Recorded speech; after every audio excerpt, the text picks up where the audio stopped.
Welcome to the Film Florida podcast. I'm John Lux, and I'm the Executive Director of Film Florida. Before we get to our interview, please remember to subscribe, rate, and review the Film Florida podcast. If you're not already a member of Film Florida, please consider joining at filmflorida.org. If you like what you hear on the podcast, please consider going to our website and donating $20.23 for our 2023 fundraising campaign. We also have a Film Florida merchandise page. Visit filmflorida.creator-spring.com to purchase Film Florida t-shirts, sweatshirts, coffee mugs, and more. Katja Esson is an Academy Award-nominated filmmaker based in Miami. She is known for her character-driven documentaries tackling race, class, and gender. She was awarded the Simons Public Humanities Fellowship at Kansas University, and her films have screened at the Museum of Modern Art, American Museum of Natural History, and the Smithsonian. Her work has also been supported by the National Endowment for the Arts, the Knight Foundation, and the Ford Foundation, and some of her most meaningful work has been done in and about Florida. We talk about all of this and much more on this episode of the Film Florida podcast. Here's my conversation with Katja Esson. Welcome to the Film Florida podcast, Katja. So happy to be here. So let's kind of start at the beginning. What's your backstory? Give people your background. My God, yeah, I'm going to summarize this, okay? I was born and raised in Hamburg, Germany. I don't know. I always think I have no accent. And then when I listen to myself, when I do interviews and I listen back to myself, I realize, oh my God, I do have a really strong German accent. I wanted to study film and theater together. And that at that time in Germany, that was really difficult. So a friend of mine, my current producer, Corinna Sager, was telling me about a great program at the University of Miami and convinced my parents to let me go. So I actually went to UM to study film and theater with the plans, really. I always wanted to do fiction. You know, that was my dream. And I wrote scripts and everything. Documentary at that point was not on my horizon. But that's how I started, right here in Miami. One of your first jobs as a production assistant was for the well-known rap group 2 Live Crew in Miami. How did that role come about, and what did that experience help you build for the foundation? Yeah, this is one of my favorite stories. My claim to fame, much more than my Oscar nomination, is like people get much more excited that I worked for 2 Live Crew. At that point, I had just been in this country, let's say, for a month. My English was really bad. I had no idea who they were. I was recruited right out of one of these film meetings at UM. And somebody said to me, do you want to be on the music video work? And I'm like, sure, for free. No idea. So yeah, we were on sets in Liberty City at that time in the late 80s. I was the only woman behind the camera. Everybody else was in front of the camera, booty shaking, you know. I think people know the videos. So, and I didn't understand what they were singing. So I was asking the DP, I remember he's still a friend today. And I said, what are they singing? And he was like, oh, I don't know. He wouldn't repeat it to me because they were like, no, I don't know. But I did them all. I don't know. I cannot say the titles here. You're going to have to bleep me. Yeah, it was amazing. It was pretty amazing. I have some, which I will not share right now, but I have some really great stories about Uncle Luke. So yeah, and it was fantastic. It was absolutely a great experience to start like this because it was so out of anything that I knew. Right. Now, other than the fact that you just kind of lived here, what inspired you to keep working here in Florida? Okay, so again, I wanted to do fiction films. Right. So I was working as a PA. I was working my way up to all, Moon over Miami. I did a lot of productions that happened here, and I worked in the departments. And then this is a little private story, but I went to Cuba and I met my first husband, the painter Katja Esson, and I still have his name. Mm-hmm. And he decided actually to go to New York, and I said, okay. And then in New York, I found documentary. I really fell into it. I met an elevator man and I wanted to tell a story. And I did my first documentary and I realized I had found my voice. And then I continued doing documentaries. Now, we were living in New York at that time, but I always wanted to come back to Miami. I had fallen in love with Miami, and every time I could find a project that would happen here, I would say yes, yes, yes.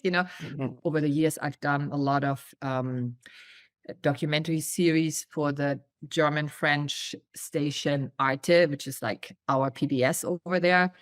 And I keep coming up with ideas to do in Miami. So we did, for example, a 5-part series about American rivers, and one was the Miami River. So I kept coming back here. And then finally in 2016, I moved back here completely. And that coincided with the demolition of Liberty Square in Liberty City, which my current documentary is about. Right, right. Yeah, we're going to get to that. But you mentioned that you found your voice. For someone who's not familiar with that, what does that mean? Like when you say you found that the voice of what you wanted to do for your career then? Yeah, that is actually a great question, because I ventured one more time into script writing, and I did a short that's called A Season of Madness, and I also did We Are New York. I have done a couple of narratives, shorts, and every time I went back into narrative, you have to create the emotion in the script. Then you have to recreate it on set. Mhm. And then you have to create it a third time in the editing room.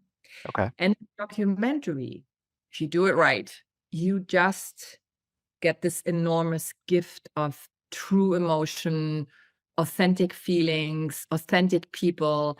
And I also have to say, I do like surprises. I like when things, are completely turning out in a different way. I never go into an interview or even a story with like a set idea. I'm curious, I want to find out. And as I find out, that's how I do my films. The viewers find out and learn more about the story. They basically follow my journey. So, and I realized I love it. Yeah. Now, your character-driven documentaries tackle race, gender, class. Do you remember what first inspired you to that focus, or was that a natural interest as opposed to just general documentaries? Yeah, exactly. It's like when I tell people I do documentaries, oftentimes they say, oh, what, like nature, history, biography? And I'm like, no, none of those. I really normally start when I meet a person that I think, oh my God, this person should be on screen and the world has to hear what this person has to say. Often that's how my films start, so automatically it becomes character driven, it's like, and then I add other people to that cast, so to speak. That's where my narrative training comes in. But yeah, it was a very natural interest of mine. I love history, so all my films always have a little history in it. Most of them. I love to hear from people that normally we don't hear from. And now I read on your website that you bring your quirky European sensibility to the distinctively American subject that you choose. How do you think that shines through in your work? You drawing from your earlier experiences in Europe. How does that work? Yeah, I think I have to change that on my website.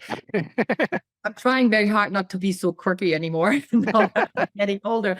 But I do love humor, and I love to laugh, and I love to laugh about myself. And even in really tough topics that I've done, I always try to look for that moment of humor in a situation. And I think that's where the quirky comes from. But the fact is that, of course, it's like I came here when I was 20. So I have a European cultural reference and a European cultural upbringing that gives me a different lens on things. Okay. Sometimes I don't know, and as being a European, I have a more justifiable reason to ask maybe stupid questions or innocent questions, so I can get away with that. I come with less baggage maybe than an American filmmaker, for example. And I did my film Skydancer on the Mohawk reservation. It was good that I was German at that point, and not American. I mean, they are not American or Canadian. They're on the border. I'm an outsider, and I have that outsider's views. For example, my other claim to fame, Fairy Tales, that was nominated for an Academy Award, to my big surprise, is placed in the bathroom of the Staten Island Ferry. So this bathroom has been around for decades.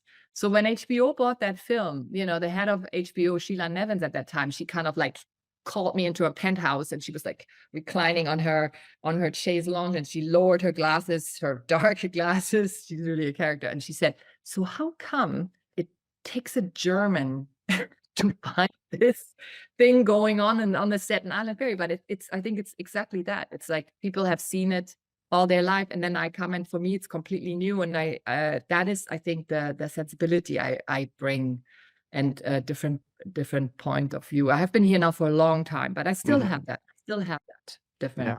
You mentioned your film Fairy Tales was nominated for an Academy Award in the Best Documentary Short Subjects category.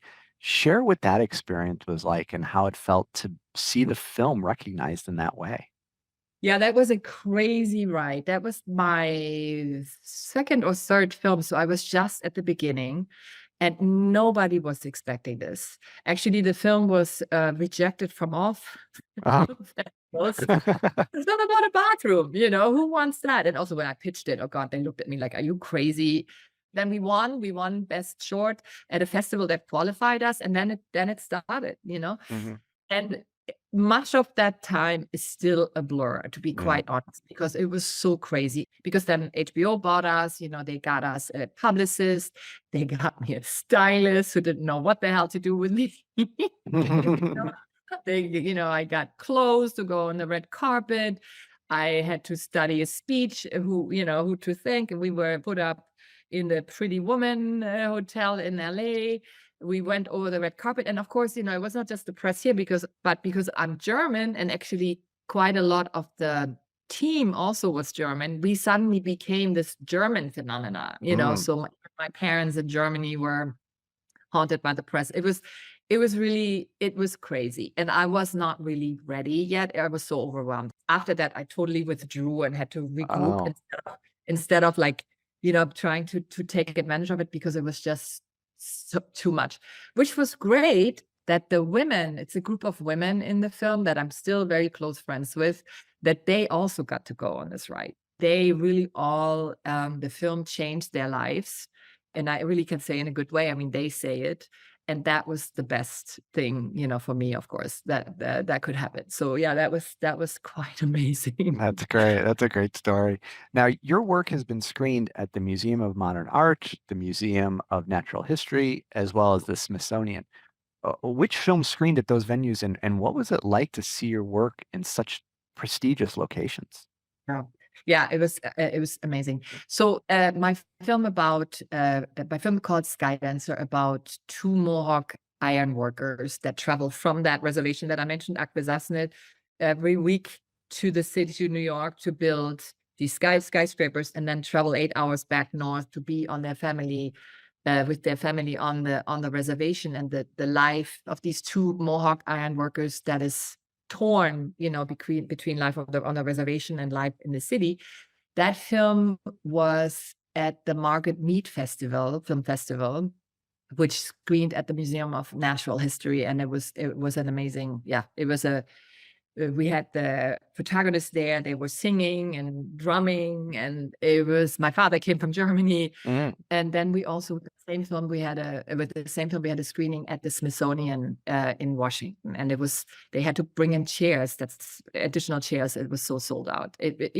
To screen at, it's overwhelming. I always stand in the back, and I look at, these major screens and these huge auditoriums, and people being so invested and engaged. And, it's like, I love to stand in the back and see that. So those are highlights, of the work, and Yeah, that sounds like a great experience to see them in those places. Now, in addition to short films and TV shows, you have experience in the docu-series format, which is a little bit different than just traditional documentaries. What drew you to that particular format, and talk about how your approach may differ between them? Yeah, that is very different. Those are mostly commissioned pieces, and mostly I'm working for Arte. I've done a couple of them. I have Backroads. I always try to draw them to the United States. I've done Backroads USA that I mentioned. The Nevada shoot. We did the Mohawk Trail, the Oregon Trail, Lincoln Highway, which is the loneliest highway. We did Route 66. What was the fifth one? I forgot now. Oregon Trail. Okay, anyhow, but so and they're 52 minutes and they're very formatted, so you need to see a lot of landscape, and there's a narration. You're very limited in the shooting days, you're very limited in the editing days. So first of all, I love doing them because I love researching. I love driving through this country and finding stories. But I also I really love the challenge of being fast, of like really doing this quickly picking the bites, quickly, just like putting it together quickly. Whereas my own films take 6 years, 5 years, but Right. with these, it's kind of the training of the craft, but that's the secondary. I just pitched another series to Arte, which they love, about Florida. So that's what I'm going to do next, to do something easy again. And I can't wait, it's like, it's the North, the center, and the South. So I love it. And to find the stories, to connect it, and also, connect it historically, and to make sure that the three parts make sense one after the other. It's like a puzzle, and that's a very, very different way than making a feature doc. Yeah. But I love it. I love it very much. Well, and as we know, there is no shortage of stories here in Florida, and they're usually very colorful. Exactly. And humor, then I can be much more funny and quirky in those series. Yeah. Now, you have also directed an episode of We Are New York, which is an Emmy Award-winning series that helps people learn English. Why did you join this project? And talk about your experience with directing something like that. Yeah, they picked different directors, and I was one of them for one series, for one part, for one episode. Yeah, I like the challenge of doing narrative, but I also thought it was a really great cause, to teach people English. And then when I was in it, I realized how difficult it was, because the main thing, it still had to be an engaging story, but people had to talk like this and still feel natural. And I was going crazy. But anyhow, it's like it had to be people, so I had to correct a couple. We had to do a bunch of takes because that's not easy. But yeah, I just like to do different things, and I like the challenge, Yeah. Closer to home, though, you were the producer and the director of Raising Liberty Square, which you mentioned earlier. Tell us about the project and explain why this is such an important piece for Miami. Yeah, this is the most difficult, and I really believe the most important film I've done to date. It took us 6 years. It had its world premiere right now in March 2023 at the Hot Docs Toronto Film Festival, and has since then toured actually around the world, has been in England, and we're going to Germany, has been on the West Coast. We were at the Human Rights Watch Film Festival in New York with amazing panelists, and we're working our way down. We're going to New Orleans and to Hot Springs. Actually, yeah, we also Hawaii with the current fires. There's a special urgency right now because the topic of Raising Liberty Square is climate gentrification. So that's what's happening in Hawaii right now, also after the fires in Maui. So yeah, it is a very, very current film that shows the intersection of the housing and the climate crisis. Okay. It was picked up by PBS, and it's gonna air at the end of January 2024. That's when the national broadcast will be, and also PBS is using it for their own climate initiative. So it's without planning it, but it's one of the first films that does this, that shows that connection. And of course, also, this is all happening in Liberty City. It's about the Liberty Square, one of the oldest segregated public housing projects. So it deals a lot with racial injustice also, and structural racism, and the historical structural racism in Miami, that all can be translated to many, many cities, not only in this country, but everywhere, you know? So yeah, we're in the midst of it. We're finishing our festival run at the end of fall, and then it's gonna go into an impact campaign. And I'm really excited about that, because that's also the idea. I you know, working now with organizations, I realize how useful this film will be to bring housing justice and climate justice movements to the table together, and how people can use this film, and how this in-depth 6-year case study of the transformation of Liberty Square will help other communities like it. And now, is that a project that you set out to find, or did someone find you to do this project? Okay, yes, I came back in 2016, and my good friend Sandy Leiderman, who I believe is now the president of Film Florida. That's correct. I know she's the president. She actually told me about it. She said, you should take a look. And I was embarrassed, because I was saying, wait a second, I know Liberty City. That's why I did all the Two Life Prove Me, you know, music videos. Of course, Moonlight had just come out. So like, oh God, I can't believe I don't know anything about that area. And then I started researching, and I realized how historic it is. And that's where my European upbringing came. And I said, how can they just tear this down? This was created during the New Deal. It is so historic. And I picked up my camera, started filming first to preserve, you know, first with a really pure historical interest. And then when I started talking to people, and I found out, oh, wait a second, they're actually sitting on one of the highest and driest grounds in Miami. And I learned the concept of climate gentrification, which I'd never heard before. I realized, wow, here's a whole other story, you know? Yeah, but Sandy is the one that told me that this was happening. Yeah. Oh, that's great.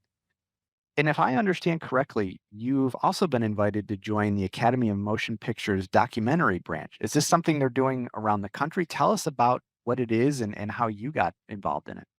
Yeah, the Academy of Motion Picture Arts and Science is probably, well, not, if not the, but definitely one of the most prestigious film organizations. And members of the Academy vote for the Oscars. And it's a very, very tough selection process. And yeah, I was selected this year. So there will be an official new membership event in New York, and then also one in London.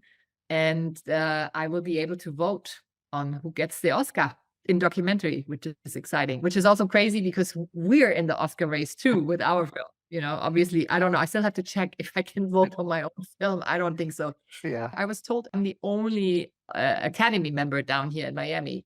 They might be wrong, but I was like, really? Because of course, most of them are in New York or LA or San Francisco, Chicago, Paris, London. Yeah, I'm very proud. I'm very, very proud to be a member of this prestigious group. Wow, that's pretty awesome. So we've gone through a lot of specifics, but like, give us some general advice, especially for women that want to get into the documentary side of things. What advice do you give to those people in the industry? It's not just advice. I really try in every film that I do to bring on female team, a diverse team. I'm trying to look for that. I am mentoring filmmakers. For example, I mentor a filmmaker that I met when I was doing Skydance at the reservation. I met a brilliant Native American filmmaker, and started mentoring her. And now we're actually working together, and I'm her producer on her third film. Wow. Yeah, I'm trying to support female filmmakers where I can. I don't know. The advice is it's tricky, like a general advice. I can just say that when Fairy Tales was nominated for the Oscars, they were 3 short films and 5 feature films. All 3 of the short docs were done by women, and all 5 of the long docs were made by men. So at that time, I think it has changed a little bit, but in general, it has been tougher for women to get funding, like big funding, you know, but I think this is all changing right now. I think it's really all changing right now. So I don't just like I would give the advice that I would give to any young filmmaker, or that I'm giving to any young filmmaker, is like perseverance, curiosity, listen. You have to listen, listen. That's what you have to do. And that's the best advice, I think. Well, and you mentioned something that I wanted to follow up on. Talk about the funding side of things. I personally am not in your genre. Is it easier to find funding for documentaries versus regular features, or is it vice versa? How does the funding all come into play? Yeah, and any film conference or workshop, that's always the big question, how to get funding, because Yep. we all are struggling for that. There's very little funding. There are lots of stories, lots of filmmakers, and funding is the toughest thing.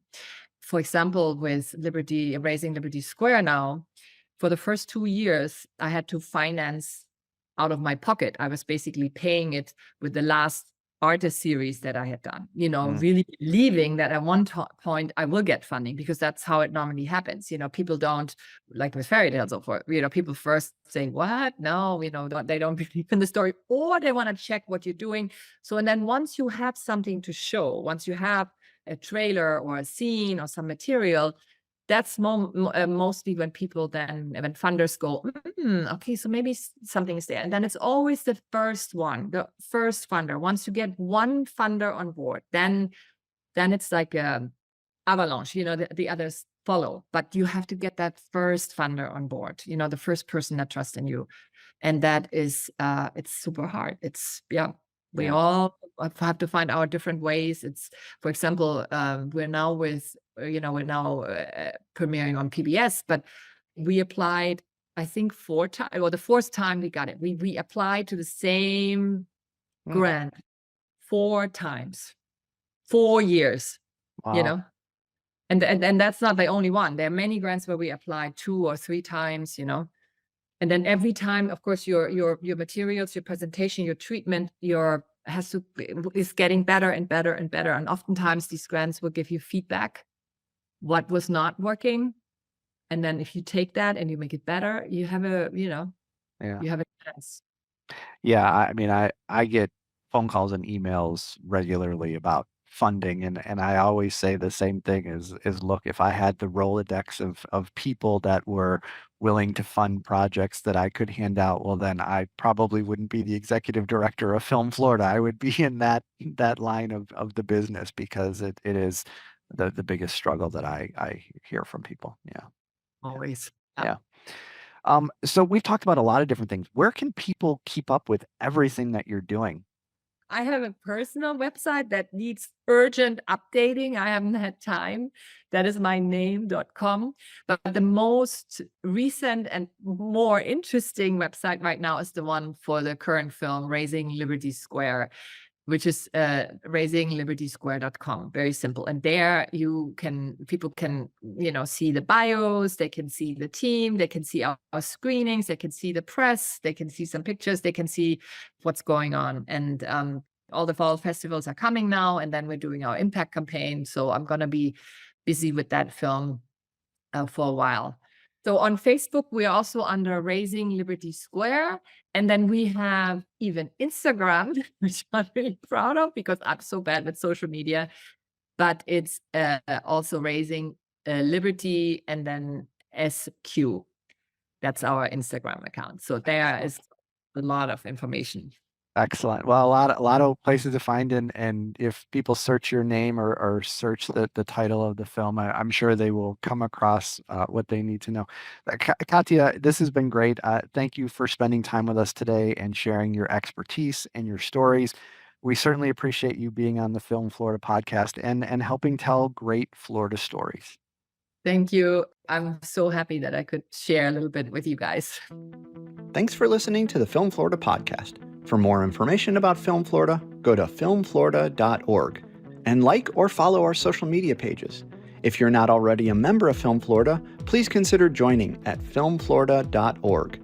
If you like what you hear on the podcast, please consider going to our website and donating $20.23 for our 2023 fundraising campaign.